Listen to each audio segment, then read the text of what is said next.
All right, a couple of years down the road, you are trying something different with your life. All right. You've Like worked what? like work wise. Um Okay. you you've decided that you are going to focus on comedy and on writing. You're no longer going to have a day job. Oh no. That's like a terrifying thought for me. Like to do that like without a net. Yeah, you are netless. Why the sudden change? Especially at like such an advanced age. Like I should have done this a decade ago if I was gonna do it.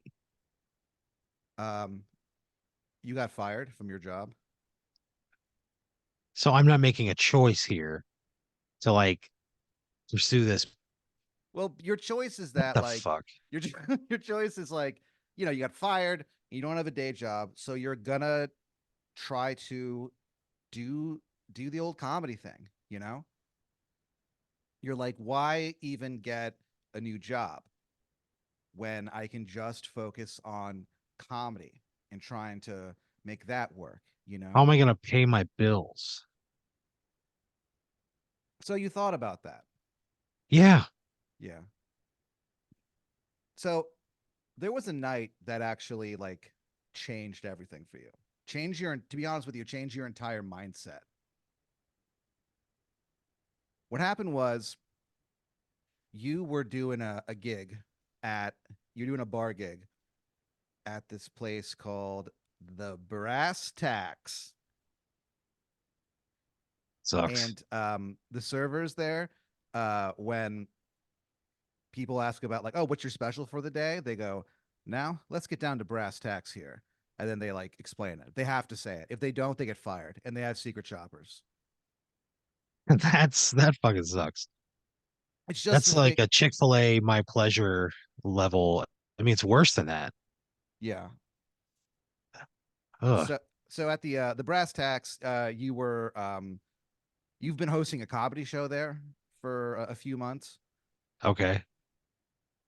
Uh, it's like a showcase thing, and every week that you do it, it's a weekly show. Every week you do it, you have a different co-host. So you'll bring on normally it's people that you know. A lot of them you've known for a long time. Some of them a short time. Very rarely do you have somebody on that you just don't know at all. You know what I mean? Yeah, Um, yeah. so this show went pretty well. Your co-host was Danny Goodwin. He's moved out to LA a few years We from now. gotta Danny, What? he hasn't been good lately. He hasn't done well in a while. And So he's also been like a little delusional yeah. about it.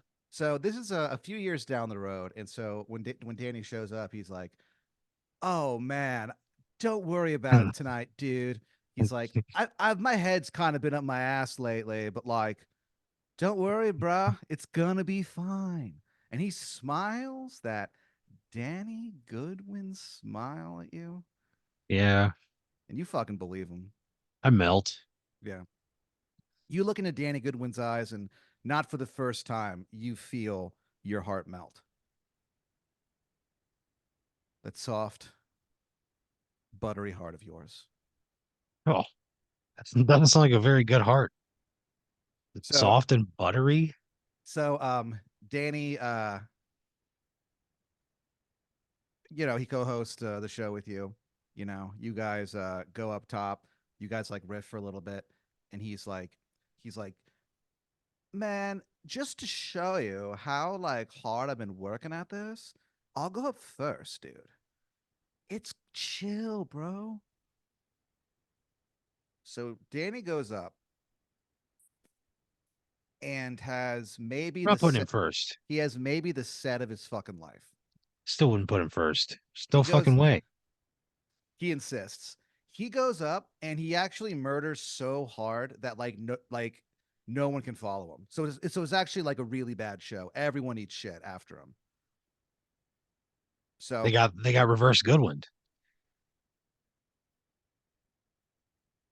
so uh you do your show and you're sort of like, yikes. Like you're walking, there's like a back showroom, you know what I mean? Yeah, You walk in out to the front. And at this point, it's been a few months. You've been there weekly. You kind of start to know the people who work there, you know? sure. Um, the bar staff, the main bar, like the head bartender or whatever, he's also the GM of the place. Um, his name is, you just know him as Sparky. You all call him Sparky the barkeep. Oh, And so his big thing is his big seller, even though, they have, whiskey and they have beer and stuff like that. But the main thing that they do, the thing that they actually make there on site is they serve like it's like fermented grass alcohol, basically. grass. Grass alcohol. Like on your fucking front lawn, grass. He is Sparky the barkeep is sort of a pioneer as far as grass mixology goes. So for years he's been experimenting with fermenting grass and combining it with various things, various flavors, and it's he for about 17 years he was doing this kind of on the side, and he finally got it figured out enough to open up, you know to partner with a bar, and go for it. And it's their biggest seller. There's like multiple, you can take shots of fermented grass if you want. But you can also just like straight up, but you can also mix it with different things. It's a surprisingly, versatile spirit, it turns out. So So, what do they call it? what do you mean? What does it we're like what is it called? Like if I was gonna go order this, I would say, hey, can I get a shot of Oh, okay. Oh, I see what you mean. Yeah. They call it grass moonshine. So man, this sucks. some some people call Grass. grass moonshine, basically. Yeah. Some What people kind of grass are we some talking? There's people like call it. tall. They'll go like he has one drink there that he calls grass of the moon. He won't tell anyone what's in it, but That's fucking bullshit. it's pretty good though. But what's this place frustrates me so much Brass already. tacks? Why? Yeah. Well, the Why? bullshit brass tax thing, this goddamn grass thing is fucking stupid. They won't tell you what's in one of the drinks. Well, it's only one of them. This is fucking So dumb. they'll do they'll do stuff where they'll drop some fermented grass into like a thing of Guinness on St. Patrick's Day, just like chug the entire fucking thing. Ugh. Yeah.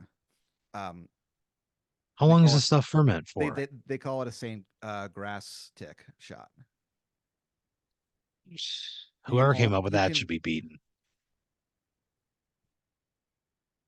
What a fuck. What a terror. There's nothing redeeming about this place. like St. Patrick. Yeah, Pat, I fucking get it. You can only get it on St. Patrick's Day. If you try to order it, it's not St. Patrick's Day. They get very offended. This place sucks. So, you were running a show, out of there, and so you've gotten to know Sparky and some of the guys, and you ended up hanging out a little bit later, chatting up some of the other, not chatting up, you know what I mean, talking to some of the other people who Yeah. work there and stuff. A couple regulars, at the bar. Yeah. You end up ordering some food. It's like pub food, Yeah. you know. So A lot of appetizer an appetizer based menu kind of a thing. A lot of fried stuff. yeah, dude, this menu is lousy with appetizers. There are so many. Man, I love a good app. So you end up going to they like it's sectioned into like different like genres of app. So they have the classics, which is like potato skins and like buffalo wings and stuff like that. They Okay. have some stuff that's a little bit more avant-garde, celery, stalks of celery, with honey on it, and just a hint of cinnamon. That's one of the like that's like a more avant-garde one, like I said. Um, there's one that's like Japanese. There's a lot of different type of teasers that they have here. They call them appetizers too. They Man, go this place gets worse they go by they the go minute. here at the brass tacks. We like to tease you a little. Oh, Yeah. what do you mean that where they do that? At what point am I seeing this message? Well, they have like certain scripts that they're supposed to say to everybody. It's that kind of Oh, this place. is in person where Yeah. they're insinuating that they're going to tease us Yeah. sexually. Well, kind of, but it Come obviously on. refers to the appetizers. You know what I mean? Like that's just it's so obvious. Yeah, but That you know. So I hate this you place. what at one point uh you get up to like go to the bathroom or whatever, and when you come back, like everyone's left except like Sparky and like two dudes sitting at the bar, and one of them is on the phone, and he's like, "Oh, really? Okay, whatever." Click. Sparky looks up and he sees you. He goes, "Oh, that's too bad." He goes, "Wait a minute, Aaron, you don't play poker, do you?" Not at all, Sparky. Sorry. Not one fucking hand. Never played it. Yeah. And so you say that to them, and they all like go, "Well, tonight's a great night to learn." And so basically, they get you to stay, and the restaurant's closed, and they're having kind of a like after hours poker game, and you sit down I don't want to and be a part of this. why God that? damn it. Because I don't I'm not like a card guy. Yeah, I'm not a gambling guy. They're gonna take all my money if are they gambling with money? yeah. Then I'm fucking there's no fucking way I'm doing this. I'm not just gonna give these guys money. That's what it is. I don't know what the fuck I'm doing. So what's happening is you get paid $200 every single time that you do the show. So you have that $200 burning a hole in your fucking pocket. That You can 200 bucks is going home with me. you can practically smell that burning 200 smackaroons in your fucking wallet. I'm not a gambler. And you think that to yourself, I know when to hold them. and you kind of go, Always. you think, you start singing to yourself, "Lord, I am not a gambling man." Do do do. No, You look up the reason that you don't normally like you don't gamble and all this stuff. The thought of doing this is crazy, but the reason that you do it, that you sit down to have this game with them, is that you look up and you see in the mirror your reflection, except your reflection isn't doing what you're doing. It's doing like a double gunpoint and like winking at you. And you take that as a sign. And you sit down, what? and you don't know how you do this, but you clean fucking shop. It's I'm like not a gambler. a 4 hour game. You're there very late, Jesus Christ. but you walk out. A couple guys end up buying in a few more times, so you walk out with $1,200 extra on top of that 200 that you got doing the show. Though So that I'm walking show out at with this point is 14. like a distant memory. Yeah, you walk out with $1,400, and you start, Jesus. and after that you're like, that's kind of odd, and you start playing more poker games, and you start kind of realizing that you have through you're never really able to figure out how you've gained this insane level of talent for all types of game of cards. Poker, no limit, even. Remember That's that guy that wore those glasses that were had reptile eyes on them? yeah, I would do that. yeah. One thousand percent. You actually on the way home from your from that fateful evening at the brass tacks, you actually stop and get a pair on I'll go to a while gas driving. station. Yeah, you pull up to a gas station and you're walking through like up to it, and there's actually like a throng of people outside. So you're like, what the fuck is this? And you kind of have to like push, through it, and you're kind of weirded out. But you go into the gas station to get those sunglasses, and you see that people are like, there's like a huge line in there, and people are like, "Oh my god, I can't believe it!" And you're like, "What?" And you look up, and behind the No. counter is this dude.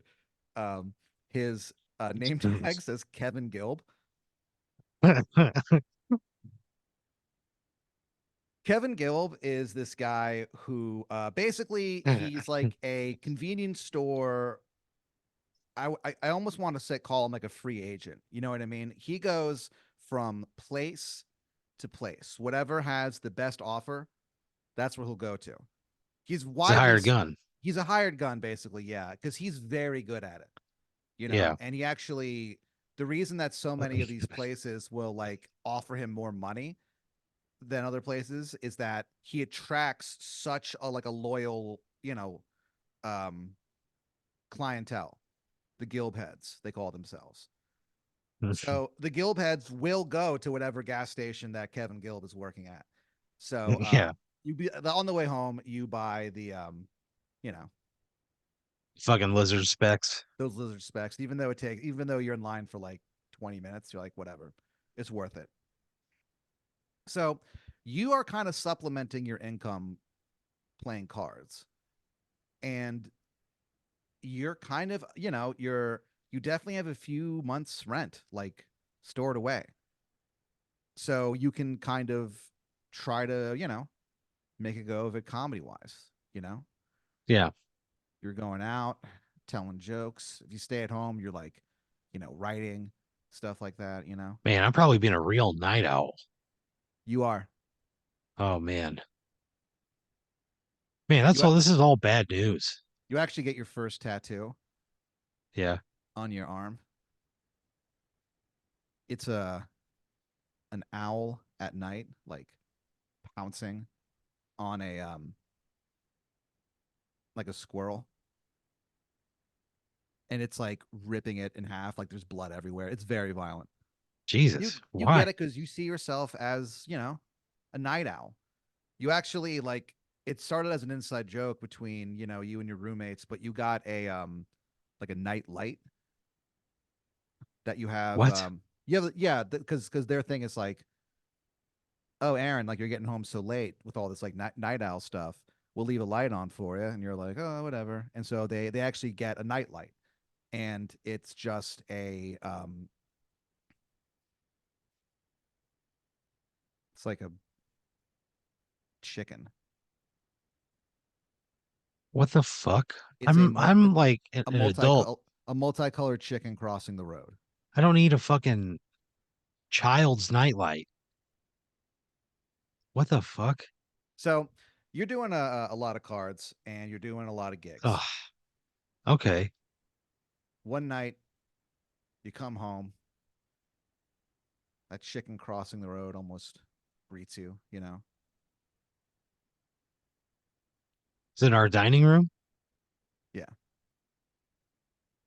Walk past it. You get into bed and you dream. Okay. In your dream, you're sitting in like a 1950s ass diner, you know? Yeah. You're sitting there. There's like 17 cups of decaf coffee in front of you on the table. Yeah. You kind of like look down at it. In every like your face is reflected. You see a reflection in all 17 cups of decaf coffee, except all of your faces are like screaming silently. What? And then you just hear, Aaron. You look up, and sitting in the booth across from you are four like people, I guess you could call them. 4 people crammed into the booth across from me. It's a very large booth where you kind of notice it, and they're also kind of strange looking, these people, because their bodies are like squares, you know. Yeah, They look like cards, you know, and they have like yeah, their arms and legs are coming out of it, and like, you know, the neck and the head and stuff. And so yeah, sitting across from you is what appears to be, because it's kind of hard to look directly at them, the Queen of Hearts, the Jack of Diamonds, the King of Clubs. yeah,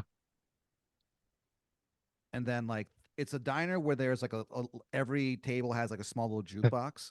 yeah. And in the dream, the last like card sitting next to it just kind of like hits it and starts playing the Ace of Spades, the Ace of Spades, da ba da ba doo, da ba da ba doo. That's the way I like it, baby. I don't want to live forever. And you're like, holy shit! You're like super impressed. It's a very literal card. Yeah. And the Queen of Hearts looks at you and she goes, "Hello, Aaron. We are the face cards." And they go, "We have chosen to bestow our power onto you, our avatar on Earth." The King of Clubs, he's like, "Aaron, tomorrow night at midnight, there is an underground card game sponsored by the Lanalax Corporation." He's like, "There is a lot of scratch up for grabs." He goes, "Look, we can help you. We can help you win that money. All you," then the Ace of Spades says, "All you have to do is ask for it." They all stick out their hand. Their hands all like combine into one gigantic hand. I'm not cheating. I'm not gonna cheat. I'm not gonna cheat. I'm not gonna fucking take advice from these goddamn cards that have come to life, and now they all share a single hand. Yeah. I'm not doing that. What do you say to him? I say no. I'm not. I'm not gonna cheat. It feels like cheating. I'm not gonna cheat. I'm not a cheater. You look down, and now all the cups of coffee, they're now just like filled with blood. Great. You Who wake up. fucking cares at this point? You wake up. You're like, that was fucking weird. And Yeah, you have in your head the location of this like underground card game. It's being played in like the basement of an Applebee's downtown. It's sponsored by the Lanalax Corporation. I'm not going to that fucking game. Are you kidding me? I'm doing okay. I'm playing cards. I'm doing shows. Yeah, I'm not looking to get involved in some underground game that I just yeah. had a fucking dream about out of nowhere. I'm not doing that. Oh yeah, and there's 17 cups of blood on my table. Like I don't want anything to do with this game. So you decide not to go. Yeah, I love the Applebee's, but I'm staying away. Yeah. You actually end up going to like a different Applebee's that night just because it was on your Okay. mind. You had like a different Yeah. bees. You know, get like a nice dinner there or whatever. What do I get? They have a new promotion there called the Summer Slam. SummerSlam. And the Summer Slam is they take a steak and they slam it down on the plate, and then they slam down some bacon and then slam down one more steak. So it's like a steak sandwich, except the steak is the bread and there's bacon. It's a bacon sandwich with steak for bread. Yeah. So you get that. Why the fuck am I getting that? That You're just trying to be a more adventurous eater. yeah, but that's 2 steaks plus bacon. Yeah. Come on. I mean, So two steaks from Applebee's plus bacon. and you are eating it and it is tender and juicy. It's so tender and juicy that you must not have noticed when someone like slid in the booth across from you. Are you fucking kidding me? You look up and it's this guy.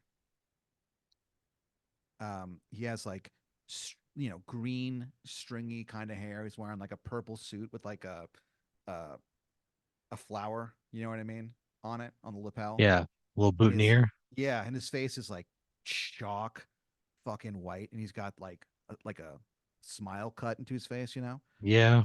And he goes, "Hello, Aaron. It's me, the Joker." And he goes, "Want to know how I got these scars, Is this Aaron?" just an excuse for you to do this voice? Is that what's happening right now? It's just a fucking Joker. Yeah. And like you squint at him, and it's like he kind of looks like those beings that you saw in your dream, where it's like a card. It's almost like it's a turtle, except instead of like a turtle shell, it's a card, and all like, the body parts and stuff are coming out of it. What But the then fuck? when you like squint, he looks, kind of more like a regular guy, except with with the smile cut into him. And he goes, "Listen to me, Aaron. You don't want to listen to those buffoon face cards that you talked to last night. You stick with me." I He go, goes, "You can rub another man's rhubarb. I'm I'll not help." touching anybody's rhubarb. Get the fuck out of the booth. I'm trying to enjoy my bacon sandwich with steak for bread. He goes, "There's a lot of money at stake, Aaron." He goes, "I can definitely help you out." Is this Heath Ledger Joker or is it Adam Sandler's Little Nicky? Because it sounds like both of them. For a second, you squint at him, and it's like his hair has turned like jet black, and it's kind of Yeah, like, parted to the side. yeah. But then, like, you squint a little again, and he kind of goes back to that guy. I It's love like, Little Nicky, by the way. yeah, underrated, I think, as far as the Sandler canon goes. Yeah. But he goes, "Aaron, let's go to this. We're gonna go downtown, you and me. We're gonna go to this card tournament, and then I'll tell you how I got these scars." I go, I'm not going anywhere with you. You're interrupting my fucking dinner at the second Applebee's that I chose tonight. Why don't you go down to the other Applebee's, the one Yeah. with the card game, and find some rube there? I'm trying to enjoy my bacon sandwich with steak for bread. He goes, "It looks delicious, Aaron." He goes, "All right, I'll leave you alone. Enjoy your Applebee's." Thank God. In hell. And then What the suddenly fuck? the flower that he has in the lapel like shoots something out at you, like it shoots some What the like some liquid fuck? at Are you, you and you're fucking like, kidding "Huh?" me? And like it goes into your mouth and down your tight little throat. It's and you kind of immediately Oh, feel its Pat. effects. It's some kind of weird like poison thing that he shot at you, and you kind of go like, and you ingest all of it and go, and get like super sick or whatever. And they take you to the hospital. Unfortunately, you don't have enough money to pay for the cure, so you end up being poisoned to death by What the fuck? but yeah, this is the future where like if you like healthcare has gotten a little fucked. So if you they have a saying in the hospitals, it's ass, cash, or grass if you want to get some medical coverage, you know? And so That's you their saying. yeah, That's like what you they have to say have down at the. money. You have to have money or something. You know what I mean? Like whatever arrangement you make is between you and the hospital. And so you go to the hospital after being poisoned by the Joker. You don't have enough money, and so you end up being poisoned to death. When What you the die, fuck? when you die, you end up going to hell. Why do Uh, I go to hell? you jacked off too much, and so Well, hell for you. It turns out, it's like different for everybody. For you, it's you sitting in your empty high school, and you just kind of have this weird feeling that you're supposed to be doing something, but you keep forgetting what it is over and over and over again for all of Jesus eternity. Christ. What the fuck? This whole thing sucked. Brass tacks sucked. Sparky ends Heath up would Sparky ends up winning the underground Lanalax tournament. good. Go ferment some fucking grass. Piece of shit.